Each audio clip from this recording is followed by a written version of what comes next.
And we're on. Hi, guys. So my name is Lee, in case you guys never got a chance to meet me. I am one of the Student Ministry Associate Directors, along with Sophia Roll. And I would like to start our time off with prayer. So bow your heads and pray with me. Hey, God. God, I'm a little nervous, I'm going to be honest. But God, I'm grateful that I get a chance to preach your word today. I pray that for every heart and mind that's here, God, that you open their hearts and minds that they might see you a little bit better. All these things I pray in your name. Amen. So, guys, here's my thing. I want to let you guys in on something, but before I do that, because I'm going to forget, if you need a Bible, if you want to raise your hand, the ushers are around, and they will gladly love to give you a Bible if you need one, because if I don't say it now, I will never say it. So, anyone need a Bible? All right, so I want to let you guys in on something. You guys ready with me? Can we be together? I want to be in the trust tree with you guys today. You know, the trust tree is where we all are safe to be ourselves. We can tell everyone our deep stories and our deep secrets. But in that tree, we are family. Do you guys want to be in that tree with me today? Can we be little baby birds inside of the trust tree together? Family, all together. Anybody want to be in that tree? I need a verbal consent. Yes, thank you. We're all in the tree together. So inside the trust tree, I have one thing I want to ask you guys. Have you ever felt different? Like you didn't fit in, and no matter what you did, you will never, ever fit in.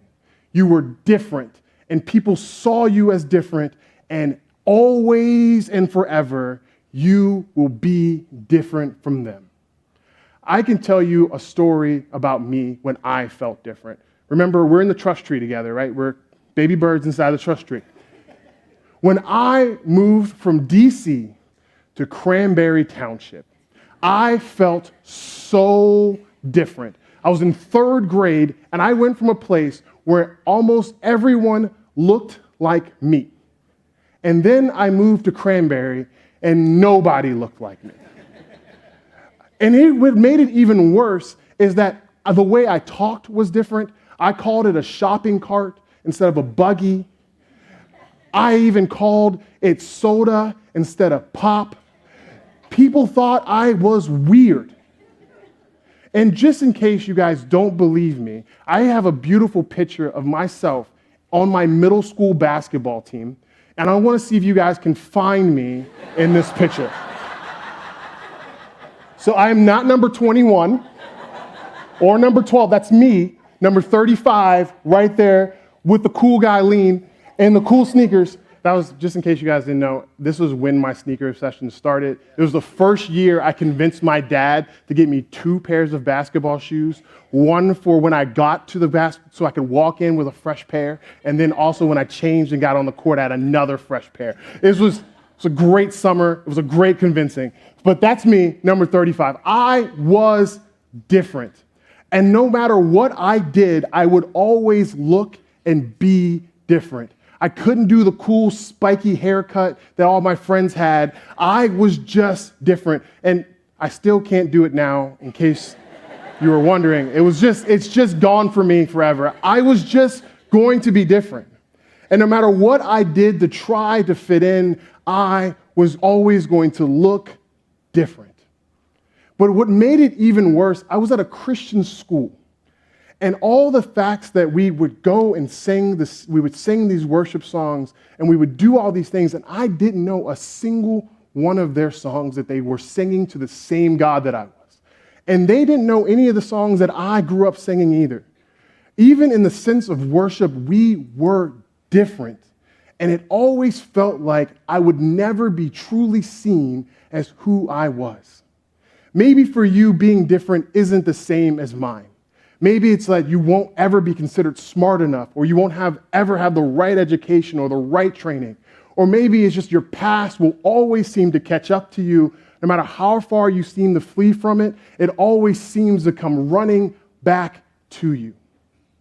But then I remember something special happened to me.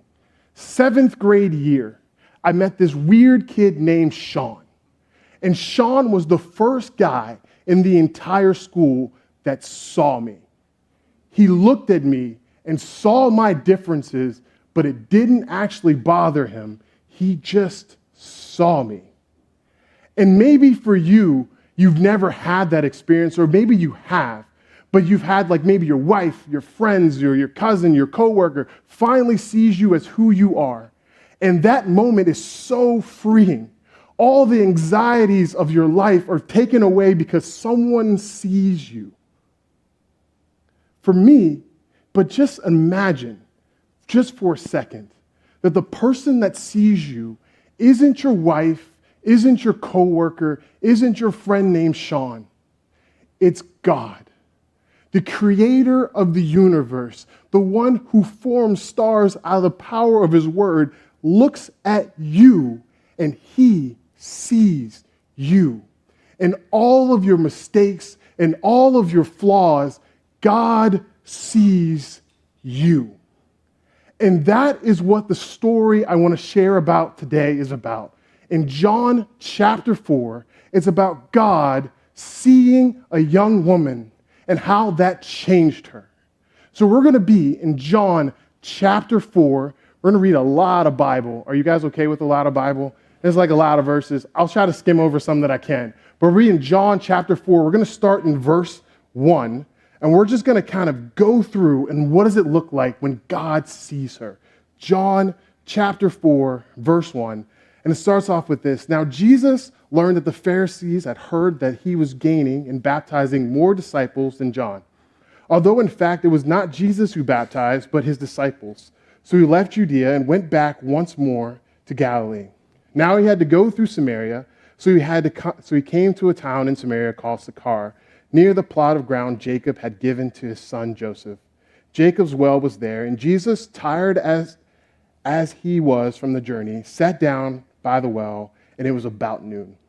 When a Samaritan woman came to draw water, Jesus said to her, "Will you give me a drink?" The Samaritan woman said to him, "You are a Jew, and I am a Samaritan woman. How can you ask me for a drink?" For the Jews did not associate with Samaritans. So let's stop right there and let's start to unpack this a little bit. The first thing we see is that Jesus said, we see in the text that he had to go through Samaria. See, Jesus is doing something really special here, and we don't understand it if we don't know why he had to go through Samaria. So can we look at a map real quick? So he is coming from Jerusalem, which is somewhere in Judea in the orange area, and he's going to Galilee. And as you can clearly see, Samaria is in the middle. So if you want to go from Judea to Galilee, you have to go through Samaria. But that's not how Jews acted during that time. They actually took another course. Can we get another map? They would go from Jerusalem and go across the Jordan River and then come all the way back around to go across the Jordan River again instead of going through Samaria. They never wanted to go to Samaria. Can I tell you why? You guys want to know why? Why? Because they legitimately hated the Samaritans. The Samaritans were descendants of the people that got to stay in Jerusalem in the area after they were taken into captivity, where everyone else was taken into captivity or killed. Those people married other people and they became something different. They viewed them as less than because they weren't pure Jews. It even got even worse. They viewed their worship as not being pure either. They see their worship of other gods. They said, you can't possibly be worshiping the same God we have because look at your bloodline. But also, they weren't completely wrong about their worship either. They saw their worship, and because the Samaritans did believe some interesting things. They only believed in the first 5 books of the Bible, of being the only part of the Bible they need to believe. They also believed that the place that they worshiped was way better than the place that the Jews worshiped. So even in the midst of all of that, they weren't completely wrong, but they hated them. They wanted nothing to do with the Samaritans, to the point where they would rather go around the Jordan River twice than to have their step foot in Samaria, because for them, just stepping foot in there would make them unholy and unworthy and unclean because they hated them so much. And the feeling was mutual. So when we get to this place where Jesus said, I had to go through Samaria, we have to understand that Jesus, being fully a Jew, would have looked like a Jew, acted like a Jew, and would have followed all the Jewish customs. But yet we get here and he had to go through Samaria. But then we get to a place where, why did he have to do, what does he do next? He sits by a well and he rests. Just because he's tired. Like everyone else would have been during that time, he stops at a well to get something to drink. I think this is something fascinating again, because this is Jesus about to do something special, but he's doing it in the most ordinary place.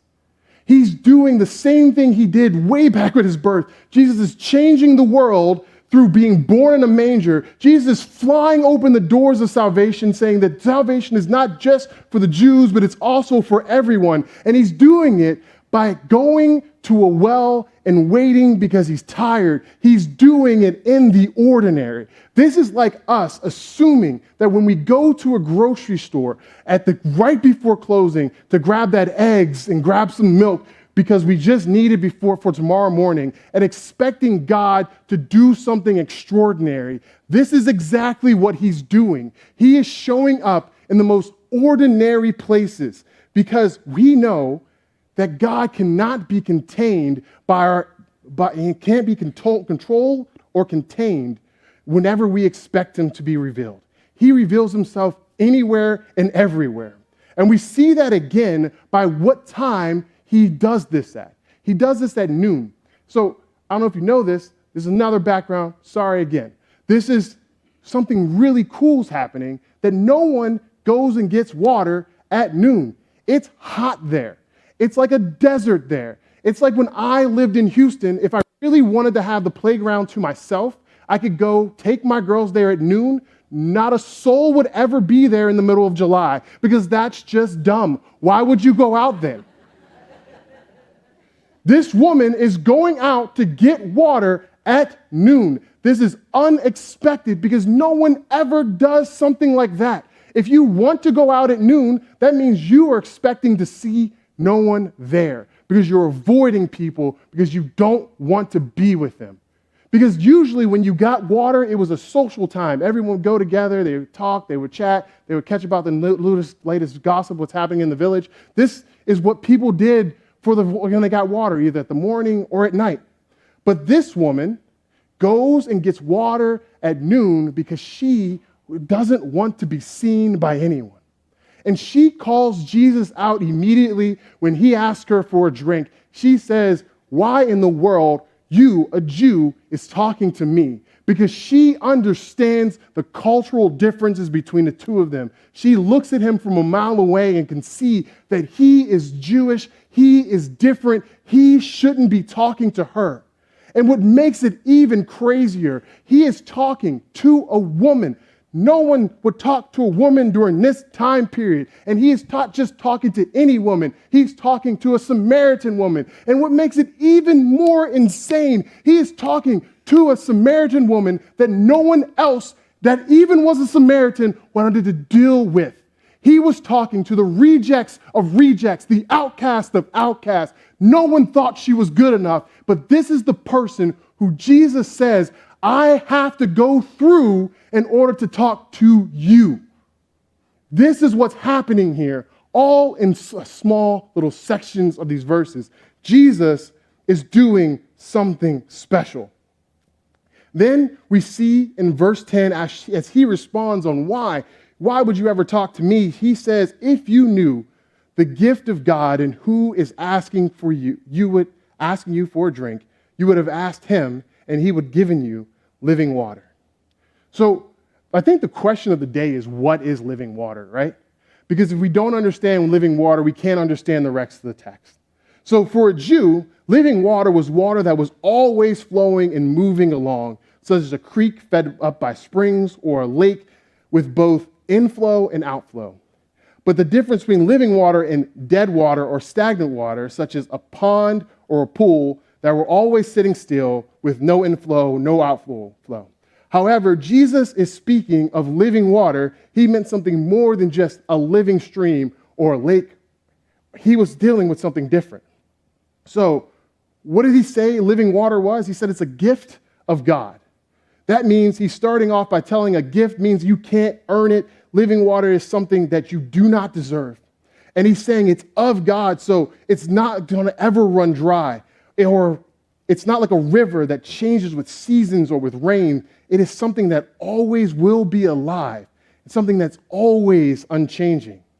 And lastly, although it is a gift, it's something that you can ask for. Even if you never knew it existed before or never asked for it before, it was available simply by asking. And in verses 11 and 12, he starts painting a bigger picture of what living water is by answering her questions.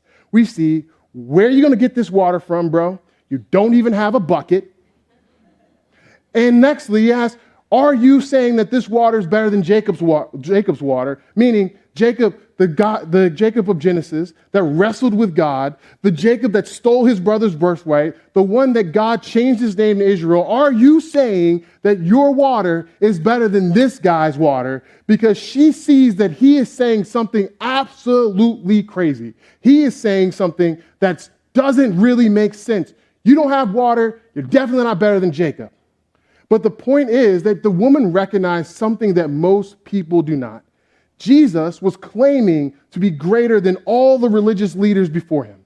Jacob himself, he was claiming to have access to even much better water that would quench the thirst of men. Throughout Scripture, Jesus claims to be greater than the temple. He claims to be better than Jonah. He claims to be greater than Solomon. He claims to be greater than Abraham. He even claims to have more glory than Moses. And all he is saying, all of your religious leaders, all of those people that you thought were great, they ain't got nothing on me. This is a very bold statement that he's making right here to her. And we've learned that so far that the living water is alive. It's a gift from God, and it's greater than any of our religious leaders. But he continues in verse 13 and says, everyone who drinks of this water will never be thirsty again, but whoever drinks the water I give them will never thirst again. Indeed, the water I give them will never become in them a spring of water welling up for eternal life. Jesus is continuing to build the idea that this water is something different. We know that no matter how much water you drink today, tomorrow you'll be thirsty again. But Jesus is telling us that this thirst isn't just a physical thirst, it's a spiritual thirst. We all are thirsty for something more. Within the hearts, we might be thirsty for purpose or for meaning, significance, satisfaction, fulfillment. Something that's missing, something that fills the void, the emptiness, the loneliness, deliverance from the sense of being lost, freedom from undue anxiety, stress, and pressure. What was she thirsty for? She was probably thirsty for companionship, love, and acceptance. All of that longing, she would finally get at last by drinking this living water, and she found it in Jesus. But our problem, however, is that we usually misunderstand our spiritual thirst and run straight to that stagnant water. The result is that it's poisonous. Stagnant water is things like money, or power, lust, fame, drugs, whatever it is, that's what usually we run to. What are you drinking? Are you drinking the living water or are you drinking the stagnant water? Stagnant water, it will never quench your thirst. It's like drinking from the ocean. It's just salty and just makes you way more thirsty. Jesus is saying, I have something that can take it all away. Your search for purpose, your search for meaning, your search for fulfillment, for whatever you feel is missing, I can take it away to finally feel accepted and not an outcast. I can take that away. Jesus sees her and offers her something all people want, something special to the Samaritan.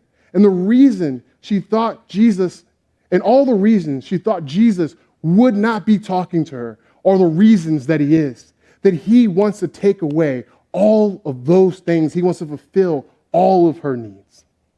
So let's look down again to verse 15. While I wipe the sweat off my brow real quick. These lights are bright. The woman said to him in verse 15, "Sir, give me that water so that I won't get thirsty and I don't have to come and draw water." He told her, "Go get your husband and come back." In verse 17, "I have no husband," she replied. Jesus said to her, "You are right when you said you have no husband. The fact is, you have had 5 husbands, and the man you are now have is not your husband. You have just said what is quite true." This part of the passage gets me every time. This is the whole conversation between the two of them climaxes here. And just like a surgeon, Jesus comes in and asks a simple question that lays out her deepest self. Have you ever experienced a moment like this, a moment where you feel like your sin is being exposed and what you thought was hidden is now out in the public? I can only imagine the pit that would well up in her stomach. Like, man, do I lie? I knew he would abandon me just like everyone else. Does he know? He has to know. I knew I didn't deserve that water. I knew I wasn't good enough. It always feels like a kind of a mean thing for Jesus to call her out right now. But I know I wouldn't like it. It feels like that moment of hope being shattered right in front of me. And there is my past catching up to me all over again, but yet that's not what Jesus is doing. Jesus is showing that he really sees her, that he really sees all of us, that no matter how big we think we've messed up, no matter how big our sin, the invitation to drink this living water is for her. It's for all of us.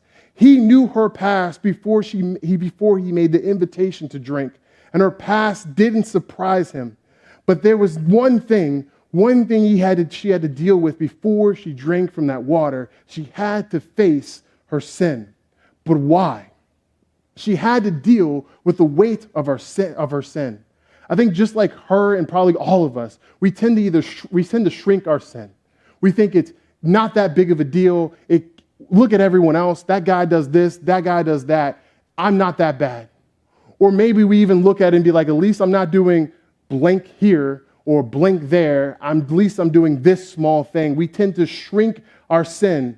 But Jesus wanted her to take a deeper look into our sin so she could deal with not just the symptoms, but deal with the disease. She had been drinking so long from that stagnant water that it never would quench her thirst, and it kept digging her deeper and deeper and deeper into sin.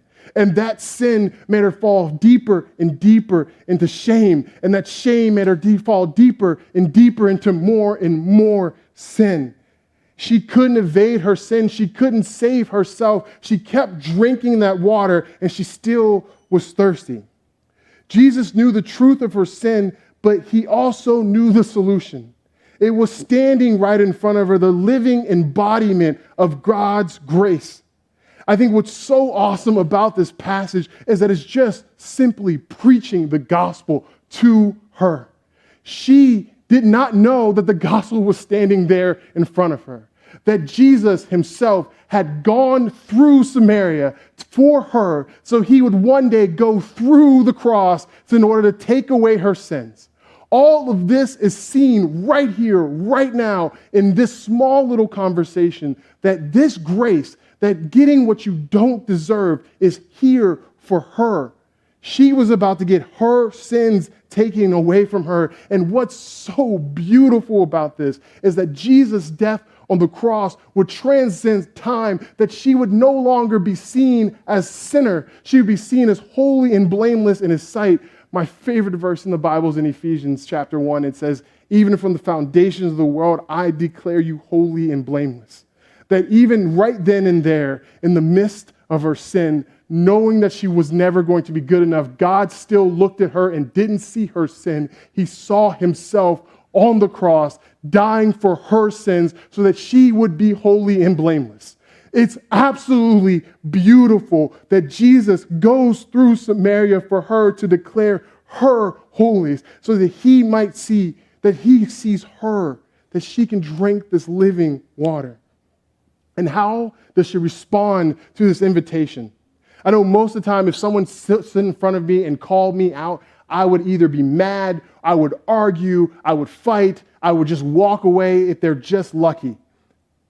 But she doesn't respond in any of that. She instead has this conviction of who God is stirred up in her, and she senses that this dude that's asking her about water has to be something special. He has to be a prophet that's empowered to be the voice of God. And she also senses that she has a sin problem that needs to be taken care of. And that sin problem means she needs to turn to God. But she doesn't know how to do it. She'd been drinking the stagnant water for so long, she didn't even know what she needed to do. So she asked this man she perceives as a prophet, and she says, "What do I need to do?" She knows her need for salvation, but the question is for her, where can I find God? Have you ever been in a place where you've tried to turn to God, but you didn't know where to start, you didn't know where to even to begin, and this is the place that she is in. And it begins, and the answer to her question is something simple. The worship God is found in spirit and in truth. I think this is something really interesting and something really cool because Jesus is just answering the same question he started at the beginning. He is saying that true worship is found in not a place, in not a people, it's found in him. It's found in one person to have true worship. It's meaning to turn to God. So spirit and in truth, knowing that God is a spirit that cannot be contained. And the truth of the matter is knowing who you are worshiping. And I think this is so cool to me because I remember back when I was in middle school, when I so felt different in church itself, that I was listening to C.C. Winans and Kurt Franklin and Fred Hamilton and Donnie McClurkin and Hezekiah Walker, while my friends in school were listening to Stevis Curtis Chaplin and D.C. Talk and Michael W. Smith and New Song. I don't even know who half those people are still. The importance wasn't what songs we were singing. The importance was who we were worshiping. Jesus was pointing out to the woman the same thing he pointed out to me, that true worship isn't in the style of worship. It isn't in the place where we worship. The true worship is focused on him, the person, not the place. So she follows up this question of what does it mean for true worship? He asked, so this Messiah thing, is the Messiah coming? And Jesus makes it crystal clear who she is talking to. He declares to her, I am he. In case you missed it, I am the same God that declared my name to Moses as he called Moses to go back to Egypt to free his people, the Jews, from captivity. Jesus, in 3 words, is declaring he is the same God of Moses, the God of the Old Testament that created everything by the power of his word, that set the Israelites free from captivity, that part of the Red Sea was standing right there in front of her.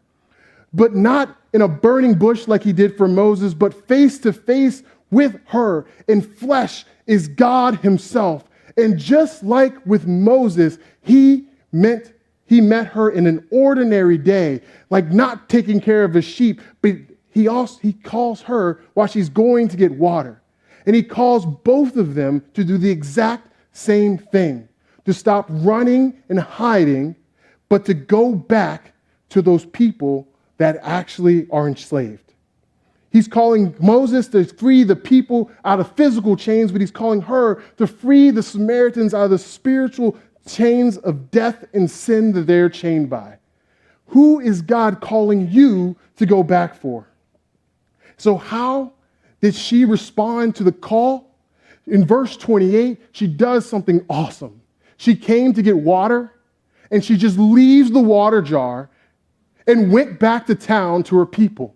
And she says, come see a man who told me everything I ever did. Could this be the Messiah?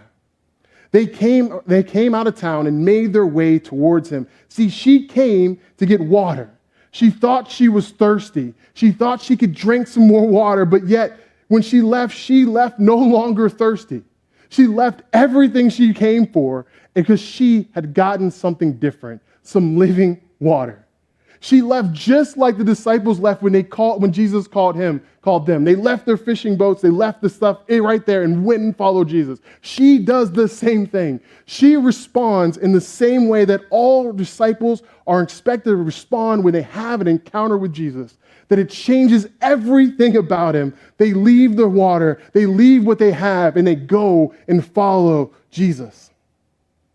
And here's the simplicity of the message. Her message isn't just like, hey, let me give you some really good theology. Let me give you some Hebrew and some Greek. Let me break all this stuff down for you.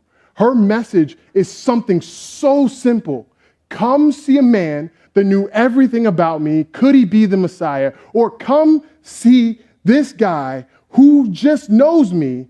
My testimony that he might be the Messiah is that he knows everything about me and he's still talking to me. Come and see. That's the simplicity that God calls all of us to share the gospel with everyone else. It's not about the big words. It's not about knowing the whole Bible. It's something really simple of come follow me as I follow Jesus, to be sent back to the people that once rejected you, to be sent back to the people you thought they didn't love you, to be sent back to the place where God has always called you to be. Because I tell you one thing, guys, I moved here from DC and I was one of few, and guess what? I am still one of few. But God has used those differences to call me to a place where I can go back and still be used by God. Who is God calling you to go back for? I don't know what it looks like for you to go back, but I can tell you what happened to those people that called me back. I think of my basketball coach named Mr. Bishop. That is the hardest man I ever met in my entire life. I think I saw that man smile 5 times in my entire 10 years of knowing him. But I remember at basketball practice at least twice a year, he would stop, we would never touch a basketball, and he would read the Bible and pray over us. And as he prayed over us, he would cry about how much he wanted God to come into our lives. I remember one of my deacons named Deacon Jackson, I got suited up to do communion for the first time in high school. I was so excited to give out communion. But he pulls me out right before communion and says, hey, one of the ladies in church has a flat tire. We're going to go change it. So out in the snow, I changed the flat tire with Deacon Jackson because he wanted me to know that to be truly the hands and feet of Jesus means not being up front. It means doing the little things. And I remember my other deacon, Deacon Davis, who looked at me in the eye when I told him I wanted to be a minister, and he said, you might not ever be famous. Actually, you probably won't be. And no one will ever probably know your name. But you need to be okay with that because you never know the impact that you're going to have down the road on someone else's life, who might change someone else's life, because you've been faithful. And I remember Mrs. Harris, my Sunday school teacher, who always showed up every Sunday, and we never wanted to pay attention. But yet she showed up, and she opened the Bible, and she tried to teach us, and she loved us even in the midst of all of the craziness and the drama that we had in our Sunday school class. But she was there. She showed me what it meant to be faithful. I don't know who God is calling you to go back for, but I know he's calling all of us to go back for someone. Maybe it's someone at a Thanksgiving table. Maybe it's your neighbor. Maybe it's the person down the street. Maybe it's your coworker. But God is calling you to go back. But I know one thing, that in verse 42, we all have a hope that when we go back, this will be the testimony for when they go back. In verse 42, it says, they said to this woman, we no longer believe just because of what you said. Now we have heard for ourselves, and we know that this man really is the Savior of the world. I hope and I pray that one day that you get to go back and you get to have people have the same testimony that these guys had. That Jesus had to go through Samaria so that she could go back, so that they could see God. I want to close this in a time of prayer. And in our time of prayer, I am notoriously a short prayer, and I know I need to pray longer. So I want to give us a little bit of time to do that. By doing that, I want to give you a couple minutes to pray by yourself in your head. When this time of prayer, I give you like 3 little quick options. First, option 1 is just to thank God for the people that went back for you. The second option is to pray for those that you need to go back for. And the third option is, if you've never gone anywhere, is this an opportunity for you to drink that living water today? So let's take a couple minutes in prayer.